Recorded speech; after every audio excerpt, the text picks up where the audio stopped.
This will be about our ancestors William John Holt and Louisa Jane Hill. William's family lived in Lancashire, England. When they met the missionaries of the Church of Jesus Christ of Latter-day Saints, his parents, John Holt Jr. and Elizabeth Rhodes Holt, joined the church along with two of his sisters. His father, John, left home to go to Utah and prepare a cabin for the family. When John was on his way back after building the cabin, he got sunstroke and died. William and his mother, Elizabeth, and sister Hannah got on a ship and sailed for 5 weeks and 3 days. They landed in New York, traveled to Missouri, and then on to Utah with ox teams under Captain Thompson.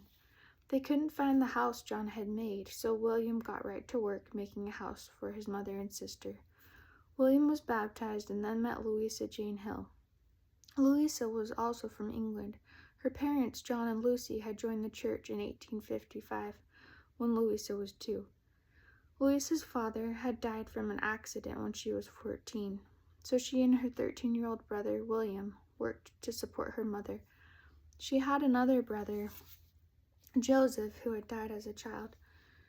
In 1868, they came to America by ship sailing for 9 weeks. The water supply became contaminated, and 37 passengers died.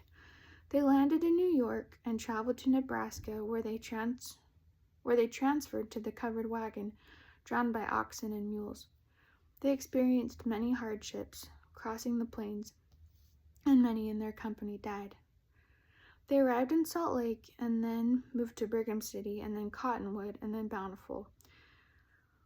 Louisa's mother, Lucy, got persecuted. She was very beautiful and refused to remarry. Louisa was an expert swimmer. She met William John Holt while they were both swimming at Garfield Beach, part of the Great Salt Lake. In 1873, they dated and married. William built their home and did all his own blacksmithing. Their home was the first in Bountiful to have running water piped into it. He grew a garden of wonderful vegetables and was a market gardener for his occupation. Louisa raised their 10 active children and was known as a good and loving woman.